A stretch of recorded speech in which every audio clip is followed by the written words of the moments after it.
Kumusta mga kanoisy? Welcome back sa ating YouTube channel, Philippine Noises. So ngayong araw, another update naman tayo about, I think, politika ba to or whatsoever. So, ang video to ay mula kay Gazebo. So, meron itong pamagat na Elon Musk booking. Kaya pala siya nagpapatayo ng secret mansion sa Pilipinas. Grabe, almost 1 million views na siya. No? So, yan yung bibigyan natin ng reaction, man. So, bago natin simulan, Gazebo, supportahan nyo yan. Tapos, syempre, kung trip nyo ng mga ganitong reaction video, may kasama kayo manood. Huwag nyo na rin kalimutang supportahan yung YouTube channel natin, Filipinoises. So mga kanoisy, hindi na natin ito patatagalin pa. Simulan na natin, baka agawin pa ng China. Again, mabagat ng video ito, Elon Musk booking. Kaya pala siya nagpapatayo ng secret mansion sa Pilipinas. Grabe, ano? Bilyonaryo to eh. Tapos dito magtatayo ng sa Pilipinas. So again, Gazebo, Filipinoises, like, comment, share, subscribe. Start! Alam mo ba na maaaring lihim na nagtatayo si Elon Musk na isang napakalaking mansyon sa Pilipinas? Maaaring lihim. So, hindi pa proven? Or I don't know, correct me if I'm wrong. Oo, tama ka ng dinig, katropa. Ang balitang ito ay hindi pa iniuulat sa mainstream media.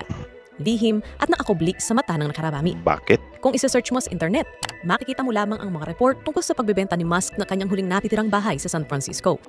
Bakit niya gagawin yun? Bakit? Ano kaya ang humihila sa kanya sa kalagitnaan ng mundo patungo sa Pilipinas? Grabe, ano? Sa Pilipinas siya pupunta. So, ano na yung nangyari sa Mars? Gusto niya pumunta dun sa Mars eh. Sagutin ang mga tanong na yan. Inaanyahan ko po kayo na i-like ang video na ito dahil isa po yung napakalaking tulong para sa aming mga content creator. Like the video. Maraming salamat po. Subscribe nyo rin, Gazebo. Ipinanganak sa Pretoria, South Africa. Si Elon Musk ay isa sa mga pinakakilalang negosyante ng ating panahon. Siya ang utak sa likod ng electric car giant na Tesla at ng private space company na SpaceX. Si Musk ay maagang namuhunan sa ilan sa mga pinakamalaking tech brand at noong 2022, naging headline siya matapos kunin ang Twitter sa halagang $44 billion Grabe, at palitan ang pangalan nito bilang X. Yung binili talaga yung entire app talaga, grabing yaman ng hinayupis. Ang kanyang matapang na personalidad at malalaking achievements ang dahilan para ihambing siya sa mga alamat tulad ni Steve Jobs at Henry Ford.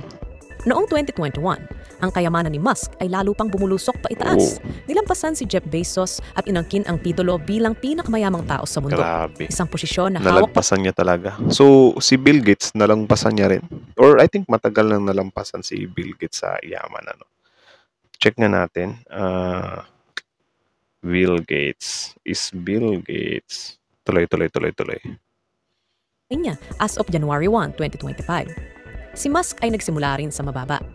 Noong 1995, dala lamang ang $15,000 kasama ang kanyang kapatid na si Kimball, inilunsad ni Elon Musk ang Zip2, ang una niyang investment na tumulong sa mga pahayagan na makagawa ng mga online city guide. Grabe, As of Feb 2025, Elon Musk. Nalampasan niya talaga. Grabe si Elon, min. Grabe. Wala na. Siya na. Lipas ang 4 na taon, taong 1999, binili ng Compaq ang Zip2 sa tumataginting na halagang $307 million. Hindi tumigil doon si Musk.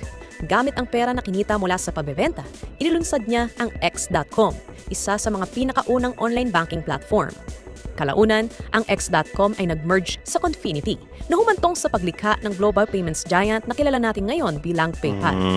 Alam mo bang inagaw ni Peter Thiel ang trono mula kay Elon Musk bilang CEO ng PayPal? Grabe. Hindi nagtagal pagkatapos nito, pumasok sa eksena ang eBay at binili ang PayPal sa halagang $1.5 billion. Ngunit, Actually, up until now, gumagamit pa rin ako ng PayPal. Matagumpay si Musk at nagbusa ng $175 million. Salamat sa kanyang napakalaking share sa kumpanya. Taong 2002, ginamit ni Musk ang perang kinita mula sa pagbebenta ng PayPal upang itatag ang SpaceX, isang private space company. Fast forward to 2004, si Musk ay gumawa ng isa pang malaking hakbang. Pumasok siya sa mundo ng mga electric vehicle at naging early investor sa Tesla gamit ang humigit kumulang $6 million na investment. Agad siyang naging hands-on sa kumpanya na kilala noon bilang Tesla Motors at sa ilalim ng kanyang pamumuno. Yung Tesla ba yung nagpapayaman talaga sa kanya? I think yung Tesla, di ba? Grabe. Lumago ang Tesla at naging pinakamahalagang automaker sa buong mundo, hindi lamang sa paggawa ng mga electric vehicle, kundi pati na rin sa larangan ng solar energy. So, sa lahat ng achievements na ito, bakit ang Pilipinas? Bakit Ito ngayon na pa? yung pinakaiintay nating sagot. Kasi na-curious din ako, men. Biruin mo, bilyonaryo, pinakamayaman sa buong mundo. Dollars yung usapan natin dun sa bilyonaryo. Manatiling nakatutok at tropa at sasagutin natin ang mga tanong na yan. Okay, what is that? Nakatuon ang atensyon ngayon ni Elon Musk sa Pilipinas. Okay. Layuning dalhin ang mga serbisyo ng SpaceX sa bansa at sa mas malawak na rehiyon ng Southeast Asia. Kasama sa plano ni Musk ang paggamit ng SpaceX Starlink satellite upang makapagbigay ng satellite internet sa buong Pilipinas. So kanya din yung Starlink? Okay, mahal din yan eh. Tapos yun nga yung Tesla na mga sasakyan, I think meron na dito, di ba? Dahil nas ang bansa ay binubuo ng mahigit 7,000 islands, karamihan sa mga traditional broadband ay hindi sapat para makapagbigay ng reliable internet connection.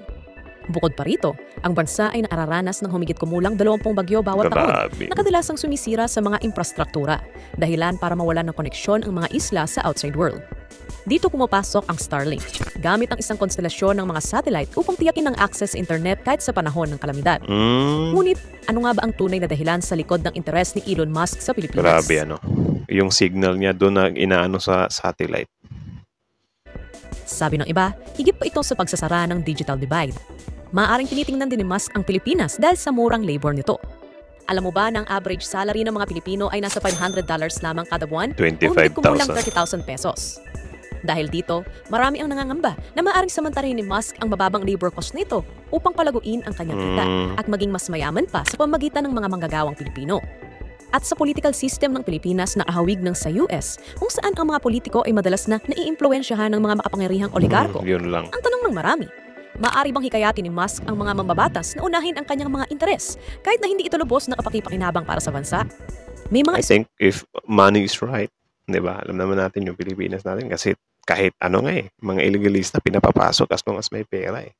Di ba? So, hindi na rin nakakagulat if ever may mga ganyan nga mangyayari. Pero wag nilang i-expect na hindi sila iimbestigahan. kalkulasyon din na maaaring pasukin ni Musk ang real estate market sa Pilipinas. Ngunit, magiging mabuti ba ito para sa bansa? Tara katropa at isa-isahin natin ang mga posibleng benepisyo. Okay. Ang una ay ang pagsigla ng ekonomiya. Kung mag-i-invest si Musk sa real estate ng Pilipinas, maaaring manghulugan ito ng pagdagsa ng kapital sa ekonomiya. Maaari itong magresulta sa paglikha ng maraming trabaho, pagtaas ng paggasta ng mga mamimili at pagsigla ng pangkahalatang paglago ng ekonomiya. Sunod ay ang pag-unlad ng mga infrastruktura. Ang hilig ni Musk sa teknolohiya at inobasyon ay maaaring magdala ng mga makababong proyekto sa Pilipinas. Imagine, mga eco-friendly buildings, smart cities, at maaaring pati mga hyperloop transport system. Ang kanyang pananaw ay maaaring Pero for me naman is naman talaga 50-50 yung pagiging or pagiging high-tech na isang bansa. 'Di ba? May maapektuhan, 'di ba? May advantages, may disadvantages din. Pero wala yung mundo kasi natin as long as paabante siya ng paabante yung taon is paabante din ng paabante yung pagka-high-tech, 'di ba? Tapos ewan ko kung nabalitaan nyo yun na may malaking asteroid daw na may 1% na chance na tatama dito sa Earth. Sana tutukan din nila yun. Gamitin nila yung mga billion nila dun. Real estate landscape sa mga paraang hindi pa natin nakikita dati. At syempre, nariyan din ang mabilis na urbanisasyon. Sa mga lungsod tulad ng Maynila na nakikipagbuno sa traffic at kakulangan ng pabahay, ang mga investment ni Musk ay maaaring magtaguyod ng mga bagong urban center o mag-revitalize ng mga nag-e-exist na makakatulong para mabawasan ang pressure sa mga overcrowded na lugar. Okay. At ang huli, mga affordable housing.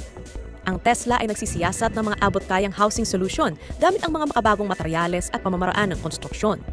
Kung dadalhin ni Musk ang pamamaraang ito sa Pilipinas, maaaring maging mas madali para sa mga karaniwang Pilipino ang magkaroon ng sariling bahay. Sa tulong ng mga investment ni Musk, ang Pilipinas ay magiging sentro ng teknolohiya at inobasyon na hihikayat sa mga negosyante at talentado mula sa iba't ibang panig ng mundo. Ang tech expansion ito ay maaaring magpatibay sa posisyon ng Pilipinas bilang isang pangunahing tech player sa Southeast Asia. I think pwede din siyang mag-boom or papatok kasi alam niyo naman itong mga Pilipino, mga kababayan natin is kung ano yung bago, ano yung trending, yun yung susuportahan, di ba? Mayroon pa. Ang mga proyekto ni Musk ay maaaring maging isang tourist magnets. Yun. Kung magtatayo siya ng isang futuristic sustainable city o kahit isang spaceport, maaari itong maging isang global tourist attraction. Imagine, daragsa ang mga turista mula sa iba't ibang panig ng mundo upang makita ang mga kamangha-mangha at pinakabagong proyektong ito na magdudulot ng lalo pang paglago ng lokal na ekonomiya. Kaya nga alam naman natin talaga na tinatangkilik din talaga tayo ng mga dayuhan. Like, kita nyo naman, yung mga beaches nga lang natin Yun nga lang yung isa sa pinaka-pride natin binabalik-balikan talaga nila. What more kaya kung, mga high-tech na, di ba, mga tourist spots. Paano naman ang epekto nito sa kalikasan? Bagaman si Musk ay may track record ng pagtataguyod ng sustainability, ang malalaking ambisyosong proyekto sa mga rural areas ay maaari pa ring mag-iwan ng epekto. Dito natin makikita kung paano niya babalansihin ang malasakit niya sa kalikasan sa laki ng kanyang investments. Si Elon Musk ay kilala sa pagiging forward thinker. Ang kanyang investment sa real estate ng Pilipinas ay maaaring simula pa lamang. Maaari kayang bahagi lamang ito ng mas malaking plano upang magpalawak sa iba pang mga sektor tulad ng renewable energy or advanced transportation sa buong rehiyon? At narito ang twist. Ayon sa ilang insiders, si Musk ay lihim na nagtatayo ng napakalaking mansyon sa Pilipinas. Ayun na, insiders lang pala siya. So, hindi pa siya proven. Hindi din siya, pwedeng totoo siya, pwedeng hindi din. Okay. Hindi lang ito basta mansyon. Ito ay isang private retreat at research hub sa isang liblib na isla na kilala sa mga nakamamanghang beach at nuntiang tanawin. Mga Virgin Islands. Perpektong lugar para sa isang tahimik na bakasyon, pati na rin sa pagmamasid ng kalangitan para sa proyektong pangkalawakan. Pagsasamahin ng mansyon ni Musk ang futuristic design at sustainable technology, nagtatampok ng mga solar panel at sarili nitong battery storage facility. Kaya, hindi ito isang tahanan lang. Ito ay isang patunay ng pananaw ni Musk. Pinagsasama ang makabagong teknolohiya sa kagandahan ng kalikasan. Grabe si Musk. Ang mansyon ni Musk ay hindi lang isang luxury retreat. Ito ay isang pahayag ng kanyang dedikasyon sa sustainability at innovation. Itinayo gamit ang mga lokal na materyales at eco-friendly na teknolohiya. Ang mansyon ay sumasalamin sa pangako ni Musk sa pagpapahalaga sa kalikasan. Pagpasok mo sa loob, higit pa sa isang marangyang tahanan ang makikita. Bangis. Lupit din. Grabe din talaga. I think, ilan kaya yung IQ ni Elon Musk? Sobrang grabe, sobrang yaman niya men. Tapos yung mga business niya talaga tinatangkilik. Or siguro dahil sa pangalan. I don't know. Kundi isang high-tech research facility kung saan si Musk at ang kanyang team ay nagtutulungan upang itulak ang mga hangganan sa space travel, sustainable living at advanced technology. Ang pasilidad na ito ay nilagyan ng Yung experimental space lab. travel talaga. Gusto ko ma-experience yun Kaso lang mahal. So, ang IQ ni Elon Musk is 155. Grabe. 155. My God.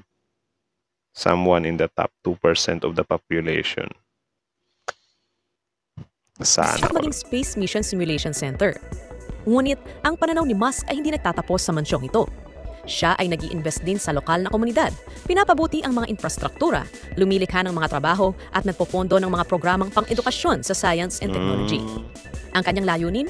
Upang magbigay inspirasyon at kagamitan sa susunod na henerasyon ng mga Filipino innovators.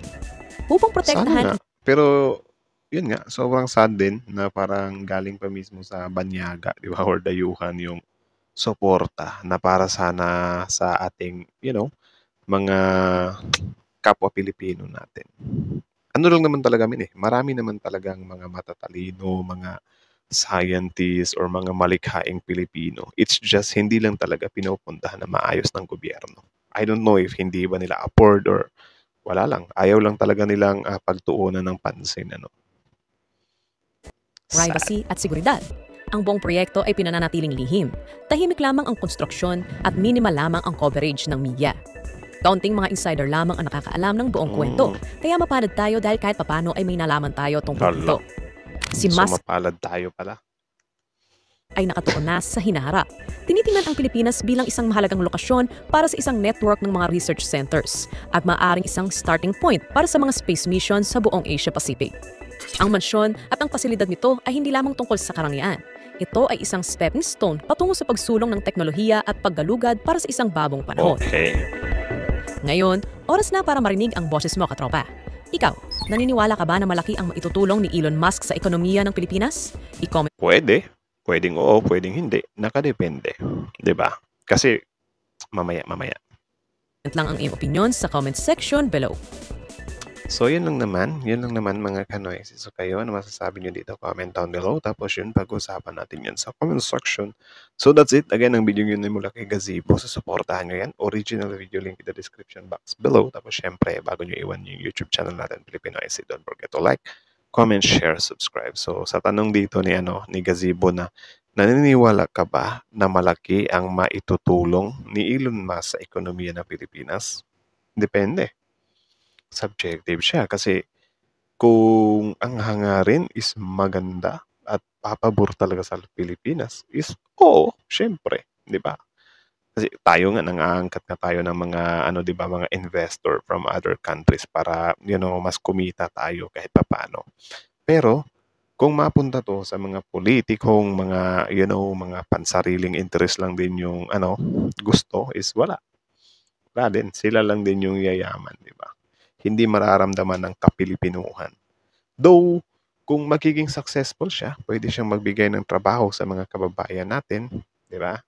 Pero, syempre, lang yan sobrang konti lang yan na maitutulong sa bansa natin. Iba pa rin talaga yung mapakinabangan talaga natin, di ba? Or for example, sa mga talaga, porsyento na nakukuha ng gobyerno, di ba? Yung mga natin, mga malikhaing kababayan natin, sana mabigyan din sila ng pagkakataon, di ba? Na masuportahan.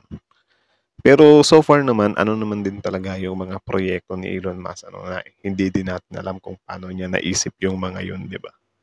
Well, na pala, meron nga pala siyang 155 IQ, So sana all, I think yung IQ ko, mga nasa lang 50. Grabe, 50, di ba? Pero si Elon Musk, 150 siya. So, believe din tayo dito kay Gazebo kasi nakuha niya yung ganitong mga di ba, mga info na konti lang daw yung nakakaalam. So, if ever man na sikretong nagpapatayo ng building si Elon Musk dito, ewan ko kung legal ba yun or hindi, di ba, na parang yun, secret lang, hindi namin alam, di ba? Baka magulat na lang tayo, dadalhin na tayo sa Mars, di ba? Yung din talaga ang pinaka hinihintay ko talaga na develop ba? Or na maging successful na proyekto ni Elon Musk is yung yung sa Mars Pero malabo tayo na makapunta doon kasi sobrang mahal, 'di ba? I think sa mga kapwa niya rin yung mga bilyonaryo lang, 'di ba? So tayo dito, magkagulo dito sa Earth, wala, goodbye tayo. Pero yun nga, ang some kind negative sides niyan is if ever maging matagumpay yung sa Mars nila, what if time will come, aabot sila sa punto na parang wala na silang paki sa Earth, 'di ba? Kasi alam naman natin na yung mga bilyonaryo, mga negosyante, mga scientificong whatsoever na yan na hindi marunong makontento kung ano-ano na yung pinaggagawa sa Earth, 'di ba? Tapos kapag nasira, biglang lilipat ng ibang planet. So parang unfair din sa atin 'yon. So sana walang mga ganong instances So yun lang naman. Kayo na masasabi niyo dito, comment down below. Tapos yung pag-usapan natin yan sa comment section. So again, Gazebo, Filipino IC, like, comment, share, subscribe. Filipino IC.